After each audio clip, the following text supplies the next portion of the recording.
Hello everyone, welcome to the online platform of Kotal IAS academy. ये हमारी basics of English की second class है।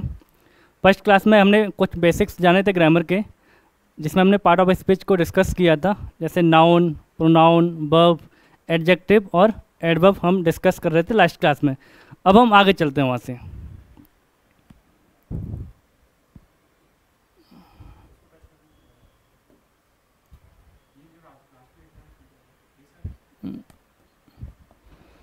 चलिए, तो हमने एडजेक्टिव और एडवर्ब का बारे में बेसिक्स जान लिया था। अब हम बात करेंगे आगे।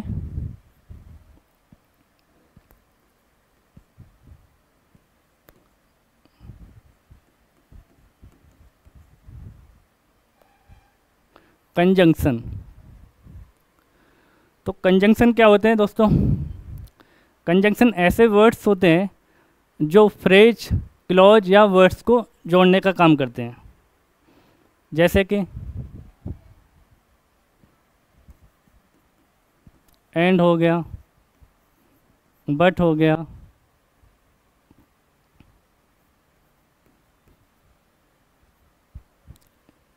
एक मिनट,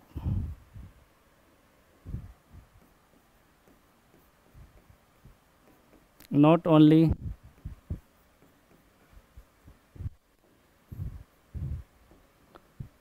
बट ऑल्सो। तो कंजंक्शन वर्ड्स को जोड़ सकता है, इसके अलावा फ्रेजेस को जोड़ सकता है,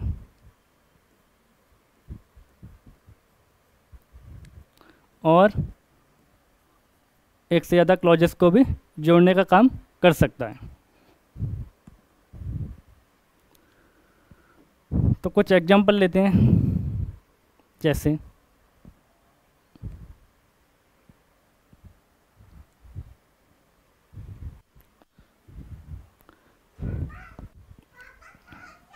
he studied hard and passed the exam. He studied hard and passed the exam. तो यहाँ पर जैसा कि हम देखते हैं, एक सेंटेंस और लिखते हैं।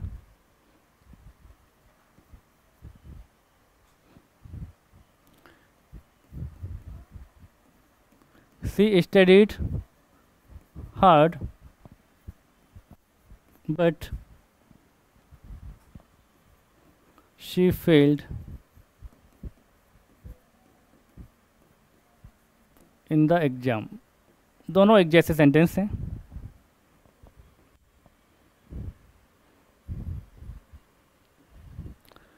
अब हमने देखा सी स्टडीड हार्ड, ये एक सब्जेक्ट दिखाई दे रहा है यहाँ पे, ये मेन वर्ब है, और यहाँ पे दूसरी मेन वर्ब है। ये सब्जेक्ट इसका वही है, तो यहाँ पे लिखा नहीं गया है, ये उसका ऑब्जेक्ट है। एंड के साथ सब्जेक्ट को ना भी लिखें तो चल जाता है।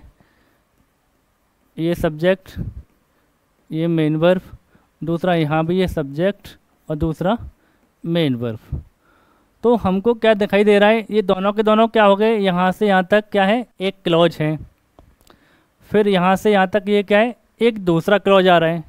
ऐसे ऊपर वाले सेंटेंस में हम जाते हैं तो देखते हैं ये एक क्लॉज है हार्ड तक, ही स्टडीड हार्ड, उसने बहुत मेहनत की, एंड पास द एग्जाम, और एग्जाम पास कर लिया। तो ये क्या है, दो क्लॉज हैं। तो एक क्लॉज हमारा ये है, और दूसरा क्लॉज हमारा क्या है, ये वाला है।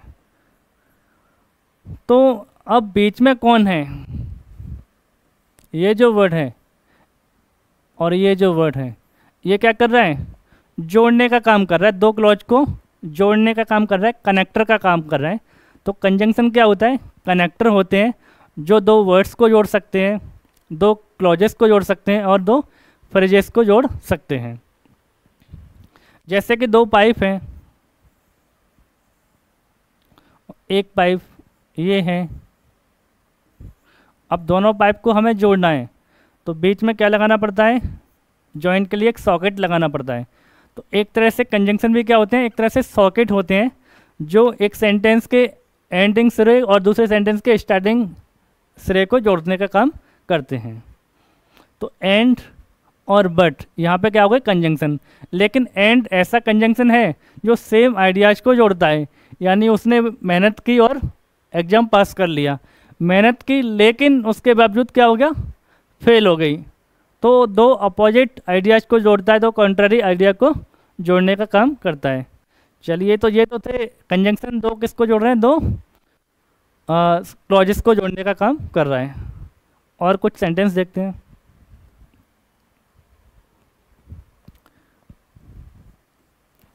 I have taught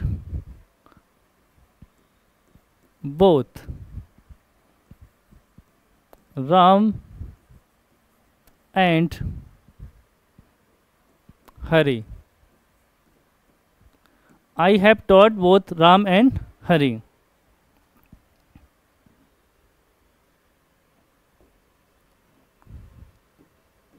तो यहाँ पर सेंटेंस में ये सब्जेक्ट है हमारा, ये हमारा कौन है, हेल्पिंग वर्ब हो गई।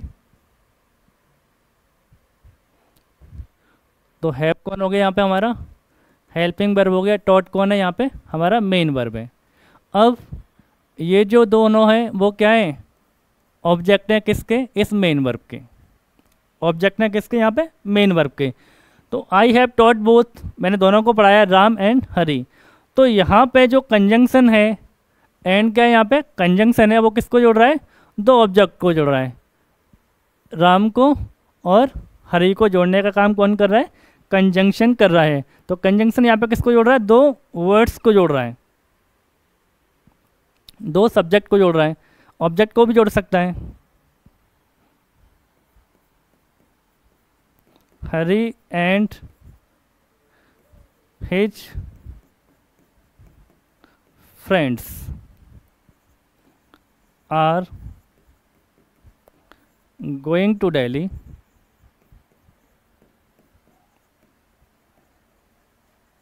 टुमारो।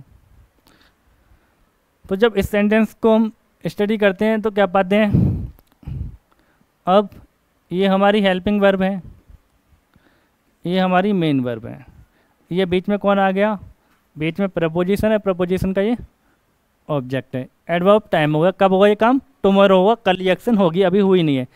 अब ये दोनों कौन है, हिज फ्रेंड्स एंड हरी, ये क्या है, सब्जेक्ट हैं, दो वर्ड्स हैं, दो नाउन हैं, और इनको कौन जोड़ रहा है, इनको कंजंक्शन जोड़ रहा है यहाँ पर जो है एंड। तो एंड कौन हो गया, कंजंक्शन हो गया, जो दो सब्जेक्ट को जोड़ रहा है। यहाँ पे कंजंक्शन किसको जोड़ रहा था, दो ऑब्जेक्ट को जोड़ रहा था। तो ये होता है हमारा कंजंक्शन, जो जोड़ने का काम करता है क्लॉजेस को, वर्ड्स को और फ्रेजेस को। आई होप आपके समझ में आ गया होगा। आगे चलते हैं। एक होता है हमारा प्रेपोजिशन।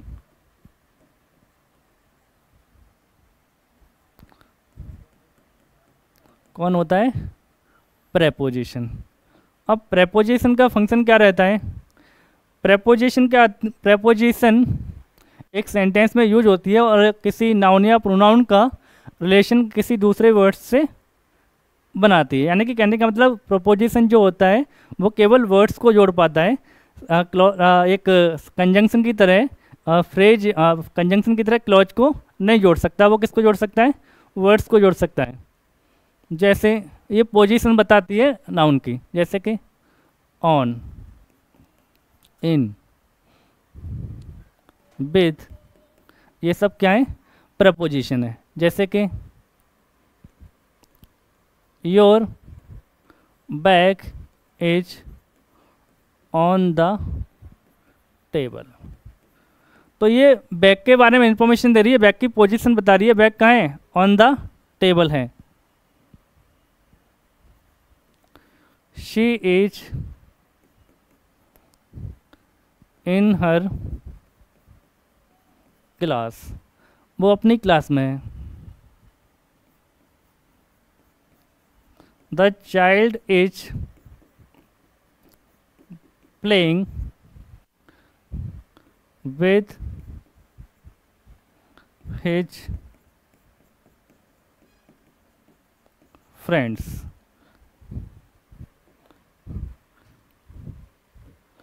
अब यहाँ पर बैग कहाँ रखा है, बैग की पोजीशन कौन बता रहा है, यहाँ पे ऑन बता रहा है। बैग कहाँ पर, टेबल पर है। She is in her class, वो कहाँ पे, क्लास के अंदर है, क्लास में है। तो इन क्या बता रहा है, position. Child is playing with his friend, बच्चा खेल रहा है किसके साथ में, अपने दोस्तों के साथ में। तो दोनों वर्ड को कनेक्ट करने का काम कौन कर रहा है यहाँ पे, प्रेपोजिशन। तो प्रेपोजिशन किसी नाउन प्रोनाउन का दूसरे वर्ड्स के साथ रिलेशन शो करता है, संबंध बताता है। तो ये होता है हमारा प्रेपोजिशन। प्रेपोजिशन जो होता है वो दो क्लॉजेस को नहीं जोड़ सकता, लेकिन कंजंक्शन जो होता है वो दो क्लॉजेस को जोड़ता है। कुछ एग्जांपल्स लेते हैं।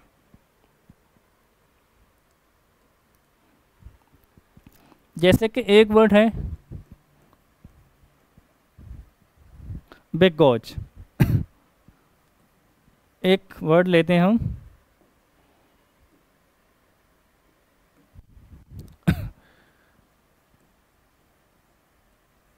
बिकॉज, और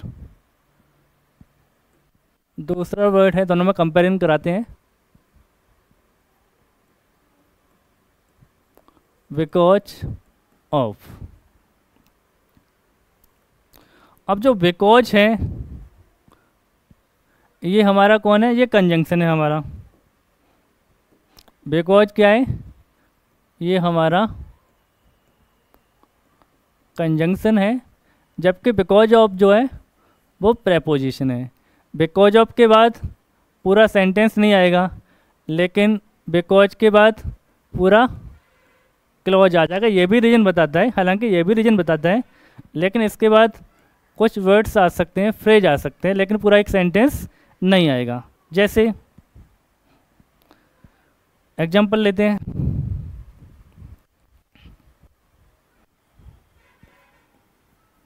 the teacher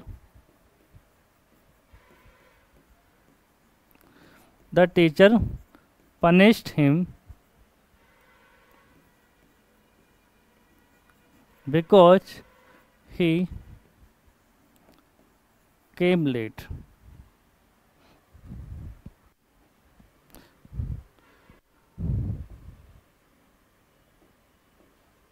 The teacher punished him because he came late.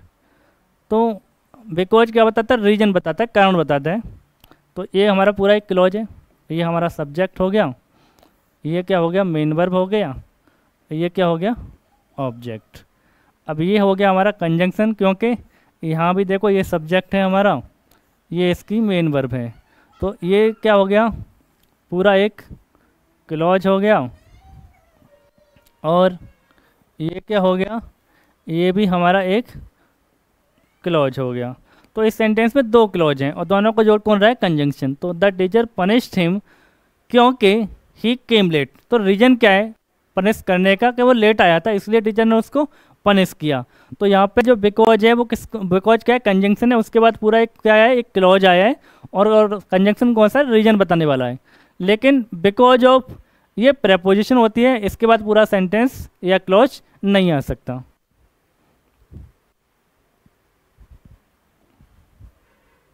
जैसे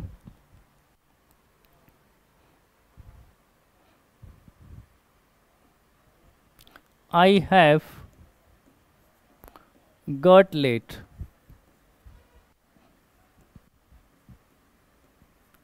because of you. I have got late, मैं आपकी लेट हो गया, because of you, आपकी वजह से। तो अब देखो, एक मिनट, ये क्या है, सब्जेक्ट दिखाई दे रहा है, ये हेल्पिंग वर्ब, ये मेन वर्ब हो गई। अब ये क्या है,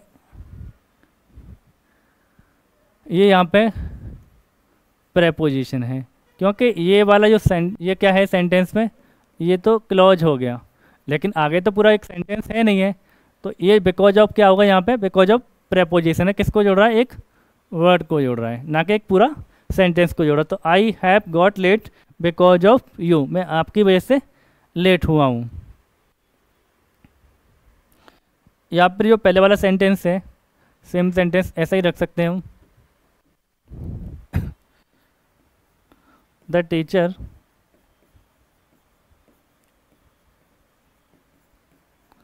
punished him because he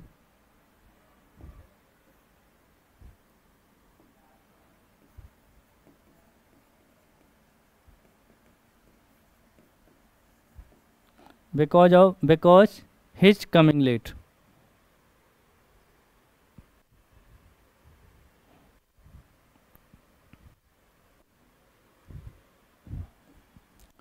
तो अब ये क्या हो गया, हमारा पूरा क्लोज हो गया।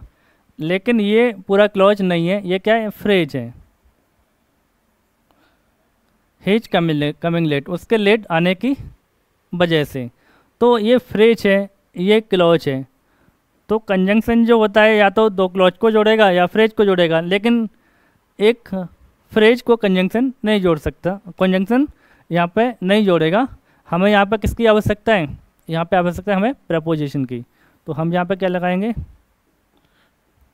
बिकॉज ऑफ लगाएंगे। हर कंजंक्शन फ्रेज को नहीं जोड़ सकता। कुछ कंजंक्शन होते हैं जो वर्ड्स को भी जोड़ देते हैं, फ्रेज को जोड़ देते हैं, लेकिन प्रपोजिशन कभी भी क्लॉज को नहीं जोड़ पाएगी। तो हमें किसकी आवश्यकता है यहाँ पे, प्रपोजिशन की आवश्यकता है, because of his coming late. तब जाके ये सेंटेंस हमारा सही हो जाएगा। तो ये थे हमारा कंजंक्शन और प्रपोजिशन का बेसिक्स। अब चलते हैं आगे। इसके बाद इंटरजेक्शन कौन होते हैं, इमोशन शोइंग वर्ड्स होते हैं जो इमोशन शो करते हैं, स्ट्रॉन्ग फीलिंग शो करते हैं। वाव हो गया, अलास हो गया, हुर्रे, हे। हालांकि ये हमारे लिए बहुत ज़्यादा इंपॉर्टेंट नहीं है और ना ही हम इनको एक टॉपिक के रूप में पढ़ते हैं। हम टॉपिक के रूप में एक पूरा चैप्टर के रूप में पढ़ेंगे, वो होगा हमारा noun, pronoun, verb, adjective, adverb, preposition और कंजंक्शन। इन सब का बेसिक हमने अभी देख लिया है। अब हम थोड़ा सा आगे चलेंगे। तो जैसे हमने नाउन की बात की थी, तो क्या बात की थी कि नाउन क्या होता है, नेमिंग वर्ड होता है, नेम ऑफ पर्सन, प्लेस और थिंग, यानी कि नेम होता है किसी भी चीज़ का। और इसके फंक्शन की बात की थी, सब्जेक्ट बन सकता है, ऑब्जेक्ट बन सकता है या फिर कॉम्प्लीमेंट बन सकता है। और नाउन दो प्रकार के होते हैं, सिंगुलर और प्लूरल। तो अब बात करेंगे यहीं से आगे, सब्जेक्ट और ऑब्जेक्ट क्या होता है। बिल्कुल बेसिक से हम इंग्लिश को सीख रहे हैं अभी इस क्लास में, बेसिक्स ऑफ ग्रामर की क्लास है। बिल्कुल छोटे छोटे कंसेप्ट को तैयार कर रहे हैं ताकि आगे जाके जब हम क्लास पढ़ेंगे, पूरा चैप्टर्स पढ़ेंगे, तो हमें कहीं कोई दिक्कत ना आए। क्योंकि होता क्या है कि हम इंग्लिश के जो सारे पार्ट ऑफ स्पीच हैं उनको सेपरेट करके पढ़ने की कोशिश करते हैं, जो कि ऐसा नहीं करना चाहिए। क्योंकि एग्जाम में जब क्वेश्चन आएगा तो वहाँ पे सेपरेट क्वेश्चंस नहीं आते, क्वेश्चन सारे पार्ट ऑफ स्पीच से ही आते हैं। और सारे पार्ट ऑफ स्पीच एक दूसरे के साथ क्या होते हैं, इंटरलिंक्ड रहते हैं। तो इसलिए हमें पूरा एक कंसेप्ट डेवलप करना है कि नाउन का संबंध किससे, प्रोनाउन से है, नाउन प्रोनाउन का संबंध किससे, एडजेक्टिव से है। एडजेक्टिव को मॉडिफाई कौन कर रहा है, एडवर्ब मॉडिफाई कर रहा है। और एडजेक्टिव एडवर्ब से पहले किसी नाउन के लिए कौन आ रहा है, आर्टिकल आ रहा है, तो कहाँ आएगा, वर्ब किसके अकॉर्डिंग आएगी। जैसा सब्जेक्ट होगा सिंगुलर होगा तो वर्ब कैसी आएगी, सिंगुलर आएगी। सब्जेक्ट प्लूरल होगा तो वर्ब कैसी आएगी, प्लूरल आएगी। और सब्जेक्ट कौन होता है, नाउन होता है या फिर प्रोनाउन होता है। तो सारे पार्ट ऑफ स्पीच को मिक्स करके, सारे एक दूसरे को रिलेशन को एक दूसरे के साथ बिल्डअप करके हमें एक कॉन्सेप्ट तैयार करना है, उस तरीके से पढ़ना है। जैसे बात करूं मैं,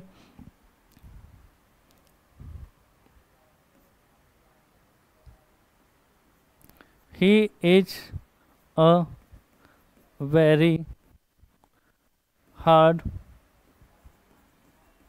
वर्किंग पर्सन। एक सेंटेंस लेते हैं हम छोटा सा। अब इसके पार्ट ऑफ स्पीच के बारे में जाने तो क्या क्या दिखाई दे रहा है हमें। ही यहाँ पे कौन है, सब्जेक्ट है, लेकिन है कौन ये एक प्रोनाउन भी है। इज यहाँ पे कौन सी वर्ब है, लिंक, ये स्टेटिव वर्ब है, जोड़ने का काम कर रही है, लिंकिंग वर्ब कह सकते हैं। और यहाँ पे मेन वर्ब की तरह फंक्शन कर रही है जी, क्योंकि हेल्पिंग वर्ब तो अकेली कभी आती नहीं है। अब किसके लिए आया है, कौन है वो, कैसा व्यक्ति है, पर्सन। तो पर्सन क्या हो गया, नाउन हो गया। अब नाउन की विशेषता, नाउन कैसा, व्यक्ति कैसा है, हार्ड वर्किंग है, तो कौन हो गया, एडजेक्टिव। अब एडजेक्टिव के बारे में भी कौन बता रहे हैं, एडवर्ब। कितना अच्छा हार्ड वर्किंग है, बहुत ज़्यादा, तो वेरी कौन हो गया, एडवर्ब। अब एडवर्ब से पहले कौन आ रहा है, तो ये है हमारा आर्टिकल। आर्टिकल हमेशा किसके लिए आते हैं, नाउन के लिए आते हैं। आया किसके लिए, पर्सन के लिए आया। तो एक ही सेंटेंस में देखो प्रोनाउन भी आ गया, वर्ब भी आ गई, आर्टिकल भी आया, एडवर्ब आया, एडजेक्टिव आया और नाउन आया। नाउन का संबंध किससे है, नाउन को कौन मॉडिफाई कर रहा है यहाँ पे, एडजेक्टिव। एडजेक्टिव के लिए कौन आया है, एडवर्ब आ गया। और उससे पहले नाउन के लिए आया आर्टिकल, लेकिन उसकी पोजीशन कहाँ है, एडजेक्टिव से पहले, एडजेक्टिव और एडवर्ब से पहले रखा हुआ है। तो सारे पार्ट ऑफ स्पीच को हमें एक दूसरे से लिंक्ड हैं, तो एक कंसेप्ट डेवलप करना है, उसके अकॉर्डिंग पढ़ाई करनी है। तो आगे चलते हैं, अपनी क्लास को आगे बढ़ाते हैं दोस्तों। चलिए, तो सबसे पहले हम बात करेंगे सब्जेक्ट की। सब्जेक्ट की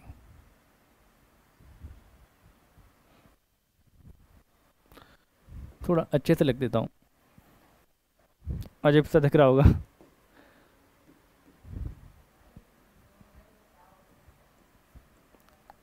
सब्जेक्ट की, तो सब्जेक्ट होता क्या है,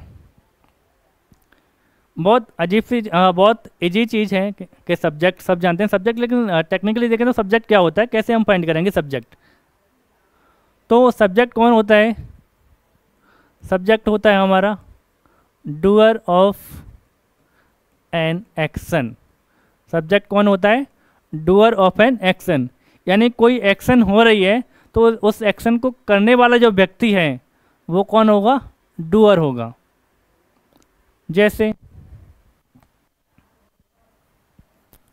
she is reading a book, she is reading a book. तो बुक पढ़ने का काम जारी है, एक्शन क्या हो रही है, रीडिंग का काम हो रहा है। इस काम को कौन कर रहा है, तो कर कौन रहा है, शी। तो ये कौन हो गया, हमारा सब्जेक्ट हो गया। तो सब्जेक्ट कौन होता है, डूअर ऑफ एन एक्शन हो गया, किसी भी काम को करने वाला व्यक्ति। और ये होता कौन है, तो या तो ये नाउन होगा भाई, और नाउन नहीं होगा तो कौन होगा, प्रोनाउन होगा। ऐसा क्यों, क्योंकि प्रोनाउन कौन होता है, जो नाउन की जगह पर जो वर्ड्स यूज हो पाते हैं उनको प्रोनाउन बोलते हैं। तो सब्जेक्ट क्या होगा, या तो नाउन होगा या फिर प्रोनाउन हो सकता है, किसी एक्शन को करने वाला। जैसे कि मैं बात करूं, I am teaching you English, मैं आपको इंग्लिश पढ़ा रहा हूँ। तो जो पढ़ाने का काम है वो कौन कर रहा है, पढ़ाने का जो काम है कौन कर रहा है उसको, तो पढ़ाने का काम कौन कर रहा हूँ, मैं कर रहा हूँ। तो टीचिंग कौन कर रहा है, मैं कर रहा हूँ। तो यहाँ पे आई कौन हो गया, आई हो गया हमारा सब्जेक्ट हो गया। ये कौन हो गया, सॉरी, हाँ एक मिनट, हेल्पिंग वर्ब है यहाँ पे।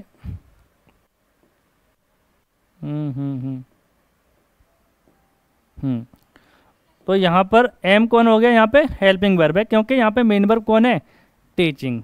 अब ये कौन हो गया, ऑब्जेक्ट। पढ़ कौन रहा है, तो जो काम किस पे हो रहा है, यू पे हो रहा है, तो ये ऑब्जेक्ट हो गया। इसमें ये भी दूसरा ऑब्जेक्ट है, तो इस वर्ब में दो ऑब्जेक्ट हैं। ठीक है, इसके बारे में बात करेंगे। एक को डायरेक्ट ऑब्जेक्ट है ये, और ये इनडायरेक्ट ऑब्जेक्ट होता है। तो आई कौन हो गया, डूअर हो गया। आई यहाँ पे कौन है, प्रोनाउन है। यहाँ पे भी कौन हो गया जी, प्रोनाउन। तो डूअर कौन हो सकता है, सब्जेक्ट भी हो सकता है और प्रोनाउन भी हो सकता है। जैसे कि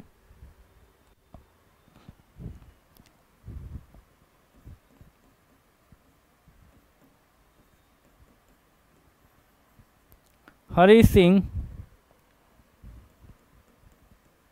lives in a small village. अब ये सेंटेंस हम देखते हैं, Hari Singh lives in a small village.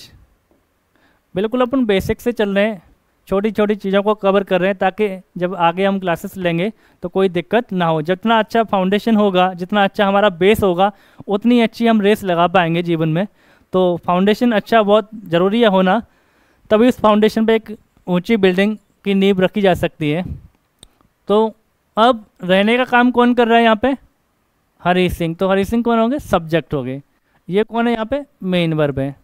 ये कौन आया? प्रेपोजिशन, जो क्या बता रही है? पोजीशन रहता कहाँ है, तो कहाँ रहते हैं? एक विलेज में। ये ऑब्जेक्ट हो गया किसका? प्रेपोजिशन का। अब विलेज कैसा है? विलेज छोटा है, तो ये कौन हो गया? एडजेक्टिव। आर्टिकल किसके लिए आया है? विलेज के लिए आया है। Singular countable noun without article generally use नहीं होते, हमेशा आर्टिकल आता ही आता है। तो यहाँ पर अब सब्जेक्ट जो है वो कौन है यहाँ पे? तो सब्जेक्ट कौन है? नाउन है। ठीक है, तो सब्जेक्ट कौन हो गया? नाउन या प्रोनाउन होता है डूअर ऑफ एन एक्शन, एक तो। दूसरा,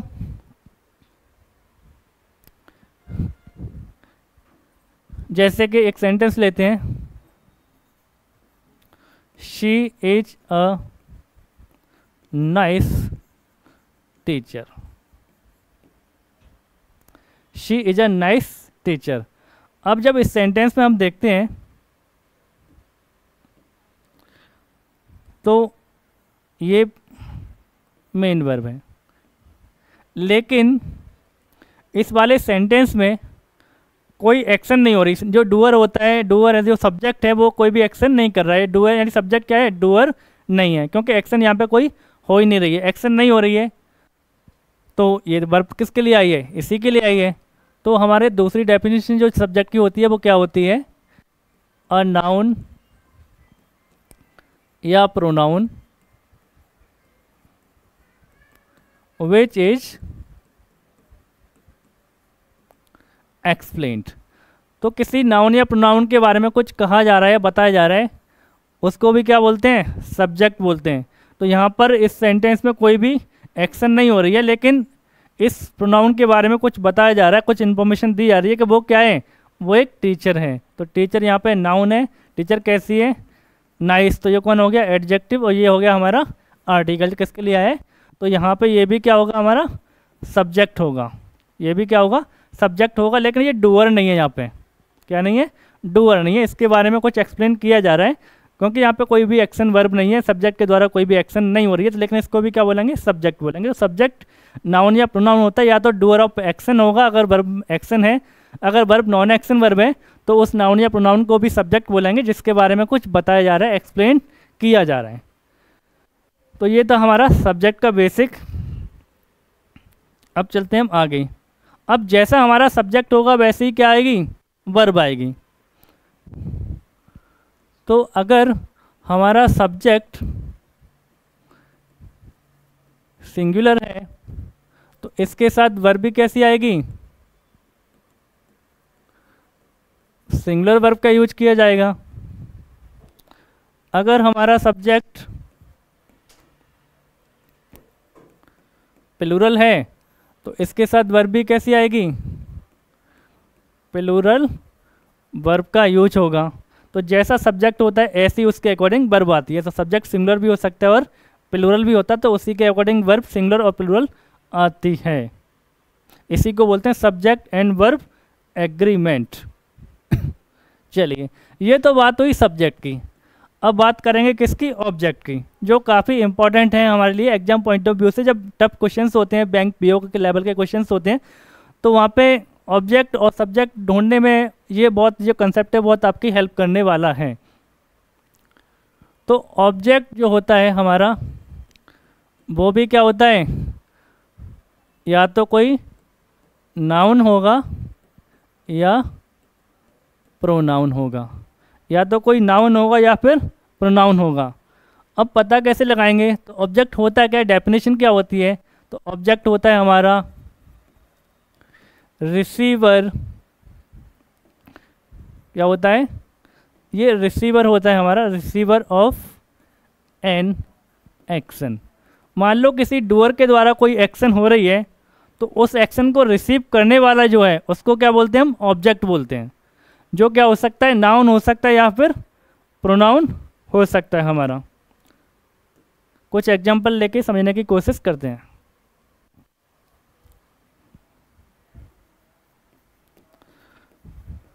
mister Sharma has written many books. एक छोटा सा सेंटेंस लेते हैं और I have completed my homework। कोई बच्चा बोल रहा है I have completed my homework। चलिए इनको एनालाइज करते हैं। तो अब यहाँ पे एक्शन हुई, क्या एक्शन हुई? लिखने का काम हुआ। दूसरे वाले सेंटेंस में देखते हैं तो क्या हो रहा है? कुछ कंप्लीट हुआ है, काम कंप्लीशन का काम हुआ, काम कंप्लीट हुआ है। तो यहाँ पर जो रिटन का काम कर रहा है वो कौन कर रहा है? ये किताब लिखी गई है, किसके द्वारा लिखी गई है ये किताबें? तो ये तो हो गए डूअर ऑफ एन एक्शन, कौन हो गया? हमारा सब्जेक्ट हो गया। ये हमारे यहाँ पे हेल्पिंग वर्ब और ये हो गई मेन वर्ब। तो जो लिखने का काम हुआ है उसका इम्पैक्ट किस पे आया, उसका इम्पैक्ट किसने रिसीव किया? तो वो कौन होगा हमारा?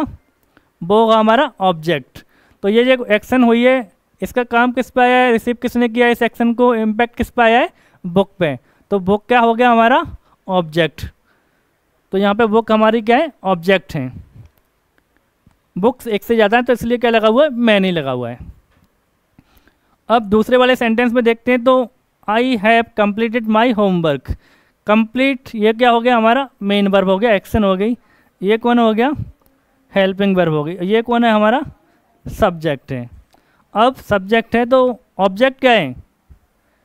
काम कंप्लीट क्या हुआ है, जो एक्शन हुई है उसका इम्पैक्ट किस पे आया है, उसको रिसीव किसने किया है? तो वो है हमारा होमवर्क। तो होमवर्क कौन हो गया यहाँ पे? तो होमवर्क हो गया हमारा ऑब्जेक्ट। ये पजेसिव ऑफ एडजेक्टिव है, इसको बोलते हैं पजेसिव एडजेक्टिव। किसके लिए आया है? आई के लिए आया है। तो I have completed my homework. तो आपको समझ में आ गया होगा ऑब्जेक्ट क्या होता है, नाउन या प्रोनाउन होगा। इसके अलावा रिसीवर ऑफ एन एक्शन, जब कोई एक्शन हो रही है तो उसका इम्पैक्ट किस पे आ रहा है, कौन उसको रिसीव कर रहा है, उसको बोलेंगे हम ऑब्जेक्ट। चलिए आगे बढ़ते हैं, एक सेंटेंस लेते हैं हम।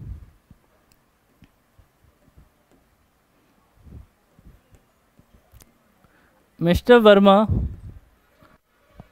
इज अ वेरी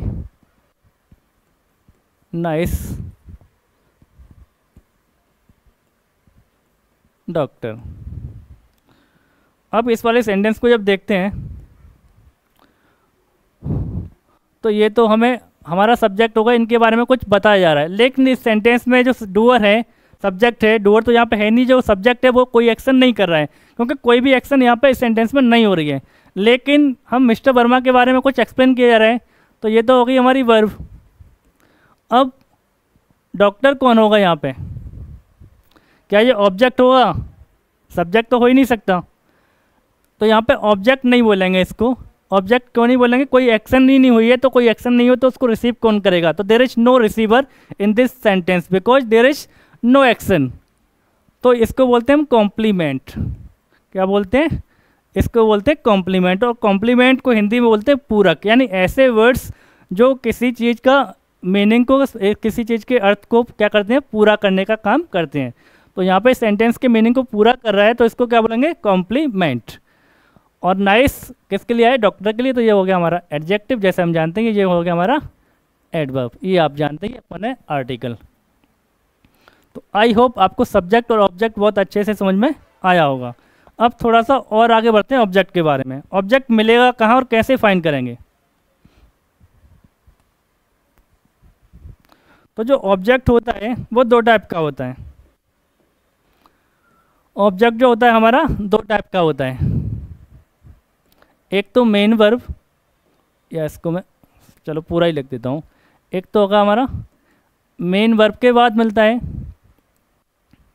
या फिर आपका प्रेपोजिशन के बाद। तो ऑब्जेक्ट कहाँ आएगा? या तो मेन वर्ब के बाद ऑब्जेक्ट आएगा, या प्रेपोजिशन के बाद ऑब्जेक्ट सेंटेंस में आता है। जैसे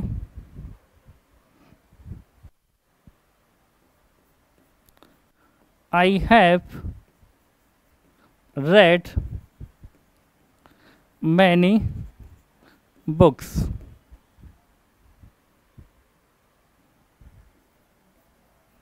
She is playing with her friends.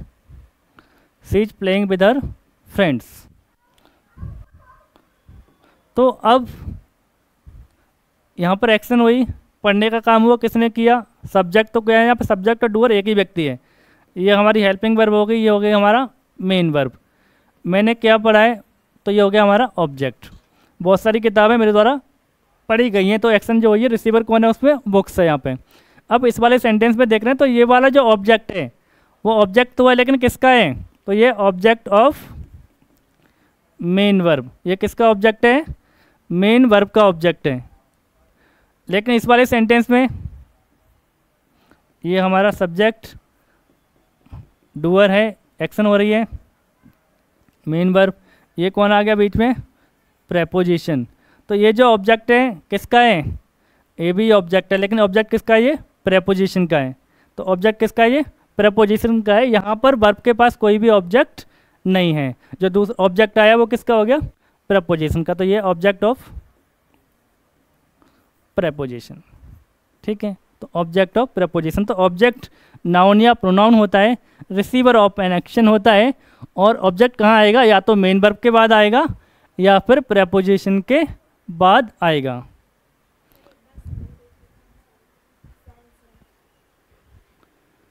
Cell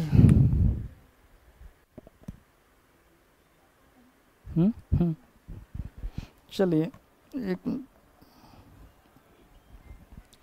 चलिए, तो ऑब्जेक्ट कहाँ मिलेगा? या तो मेन वर्ब के बाद या फिर प्रेपोजिशन के बाद। इसलिए हम बोलते हैं कि प्रोनाउन जब भी कोई प्रोनाउन जब भी कोई प्रोनाउन प्रेपोजिशन के बाद आता है तो हमेशा कौन से केस में होगा? ऑब्जेक्टिव केस में होगा। जैसे शी हैज invited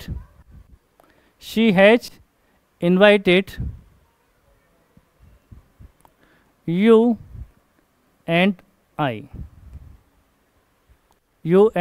I। और दूसरा सेंटेंस में लिखता हूँ you and I are going for a picnic next week। दो सेंटेंस हम यहाँ पे लेते हैं।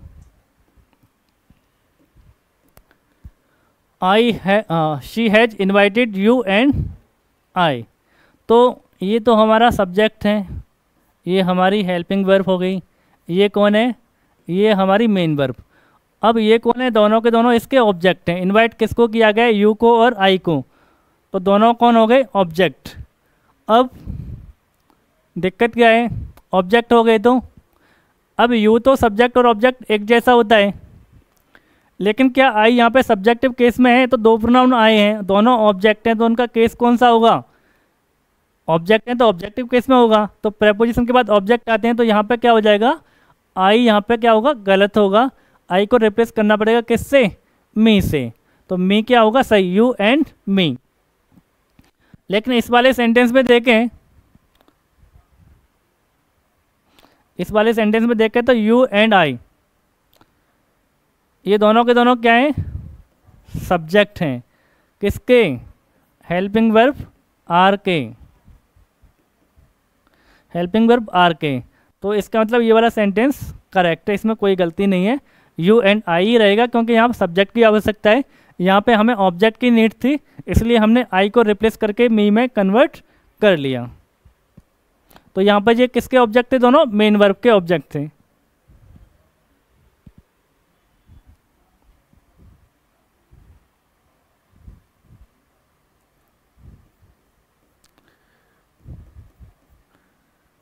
I will go to school with you and she, with you and she. तो I will go to school, मैं स्कूल जाऊंगा, विद यू एंड सी, तुम्हारे और उसके साथ जाऊंगा। तो इस सेंटेंस में ये तो हमारा सब्जेक्ट है, ये हमें हेल्पिंग वर्ब दिखाई दे रही है, ये होगी हमारी मेन वर्ब, ये प्रेपोजिशन, ठीक है, ये प्रपोजिशन का ऑब्जेक्ट हो गया। दूसरी वाली ये प्रपोजिशन है। तो अब प्रेपोजिशन के बाद दो प्रोनाउन आए हैं, तो प्रेपोजिशन के बाद जब भी कोई प्रोनाउन आएगा तो ऑब्जेक्टिव केस में आएगा, यानी प्रेपोजिशन के बाद कौन आता है, ऑब्जेक्ट होता है। और प्रपोजिशन के बाद आने वाले जो वर्ड्स होते हैं, नाउन या प्रोनाउन होते हैं, वो दूसरी वर्ब के सब्जेक्ट नहीं बनेंगे। क्यों नहीं बनेंगे? क्योंकि वो प्रेपोजिशन के ऑब्जेक्ट हैं, जो कोई ऑब्जेक्ट बन गया तो दोबारा से वो सब्जेक्ट नहीं बन सकता। तो ये क्या है, ऑब्जेक्ट हैं। तो यहाँ भी क्या गलती है, यू तो सही है, गलत कौन है, शी यहाँ पे सब्जेक्ट है, तो सी का ऑब्जेक्ट क्या होता है, हर होता है। तो सी का ऑब्जेक्ट क्या होता है, हर होता है। तो यहाँ पे जो ऑब्जेक्ट है वो किसके हैं, ऑब्जेक्ट ऑफ प्रेपोजिशन। तो ऑब्जेक्ट ऑफ मेन वर्ब और ऑब्जेक्ट ऑफ प्रेपोजिशन, दो तरह के ऑब्जेक्ट हमारे होते हैं। कोई दिक्कत? आई होप आपको यहाँ तक समझ में बात आ गई होगी। अब थोड़ा सा और आगे चलें।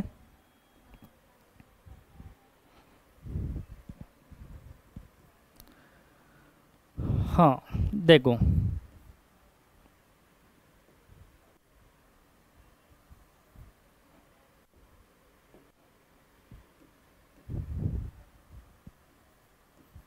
she gave me a book.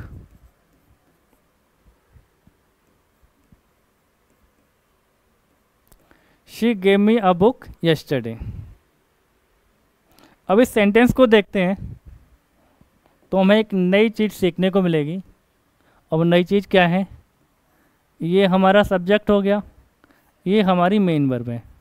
अब देखो यहाँ पे बी ऑब्जेक्ट दिखाई दे रहा है और एक ऑब्जेक्ट ये भी दिखाई दे रहा है। तो यहाँ पे मेन वर्ब के पास कितने ऑब्जेक्ट हैं, यहाँ पे मेन वर्ब के बाद दो ऑब्जेक्ट हैं। ये भी ऑब्जेक्ट मेन वर्ब का है और ये भी ऑब्जेक्ट किसका है, मेन वर्ब का है। तो अब इसको बोलते हैं हम डायरेक्ट ऑब्जेक्ट और इसको बोलते हैं हम इनडायरेक्ट ऑब्जेक्ट। तो दो ऑब्जेक्ट आते हैं तो उसमें से एक डायरेक्ट होता है। दिया क्या गया, बुक दी गई तो ये हो गया डायरेक्ट। किसको दी गई, ये हो गया हमारा इनडायरेक्ट ऑब्जेक्ट। ये तो हम जानते हैं एडवर्ब ऑफ टाइम है। तो इस वाले सेंटेंस में वर्ब के पास कितने ऑब्जेक्ट हैं, दो ऑब्जेक्ट हैं। ये कॉन्सेप्ट हमें काम आएगा कहाँ पर, एक्टिव एंड पैसिव में। क्योंकि हम जानते हैं एक्टिव से जब पैसिव कन्वर्ट करते हैं तो ऑब्जेक्ट जो होता है वो सब्जेक्ट बन जाता है। तो पैसिव कन्वर्ट उन्हीं सेंटेंस का होगा जिसमें ऑब्जेक्ट होगा, जिसमें मेन वर्ब के पास ऑब्जेक्ट होगा। तो इस वाले सेंटेंस में कितने ऑब्जेक्ट हैं, दो ऑब्जेक्ट हैं। तो इसके दो पैसिव बन सकते हैं, एक बार इसको सब्जेक्ट मान लेंगे, एक बार इसको भी सब्जेक्ट माना जाता है। तो ये थे हमारा ऑब्जेक्ट। ऑब्जेक्ट कहाँ आता है, ऑब्जेक्ट होता कौन है, नाउन होता है या प्रोनाउन होता है। कहाँ आता है, मेन वर्ब के बाद आता है या फिर प्रेपोजिशन के बाद आता है। प्रेपोजिशन के बाद जब भी कोई प्रोनाउन आएगा तो ऑब्जेक्टिव केस में आएगा। ठीक है भाई। और इसके अलावा ऑब्जेक्ट, जब दो ऑब्जेक्ट है तो इसमें एक होगा डायरेक्ट ऑब्जेक्ट और एक हो गया इनडायरेक्ट ऑब्जेक्ट। लेकिन अब कोई कहे कि डायरेक्ट ऑब्जेक्ट को मेरे को पहले रखना है और इनडायरेक्ट ऑब्जेक्ट को बाद में रखना है, तो क्या ऐसा पॉसिबल है? तो हाँ, ऐसा बिल्कुल पॉसिबल है। कैसे होगा, चलिए कर दें। किसी व्यक्ति का मन कर रहा है कि नहीं भाई साहब मेरे को डायरेक्ट ऑब्जेक्ट को आगे रख के बताओ, पहले रखना है। तो she gave a book to me, तो इसको ऐसे भी लिखा जा सकता है। इसी सेंटेंस को ऐसे भी हम लिख सकते हैं। तो ऐसे लिखेंगे तो क्या हो जाएगा, ऐसे लिखेंगे तो क्या हो जाएगा, ये हमारा सब्जेक्ट हो गया, ये हमारी मेन वर्ब हो गई, मेन वर्ब का ऑब्जेक्ट हो गया, बीच में कौन आ गया, एक एप्रोप्रिएट प्रेपोजिशन लगानी पड़ती है। तो ये वाला जो ऑब्जेक्ट है अब किसका हो गया, ये वाला ऑब्जेक्ट प्रेपोजिशन का हो गया। तो सेंटेंस में मेन वर्ब के बाद कितने ऑब्जेक्ट हैं, तो एक ही ऑब्जेक्ट है। अगर इसको पैसिव में कन्वर्ट करेंगे तो इसका एक ही पैसिव बनेगा, क्योंकि यहाँ पर वर्ब के पास सिर्फ एक ही ऑब्जेक्ट है, कौन है, अ बुक। ये किसका हो गया, प्रेपोजिशन के पास चला गया। इसमें 2 पैसे बन जाएंगे, इसका एक ही बनेगा क्योंकि इसमें 2 ऑब्जेक्ट हैं। तो ये हो गया हमारा पूरा ऑब्जेक्ट कंप्लीट हो गया।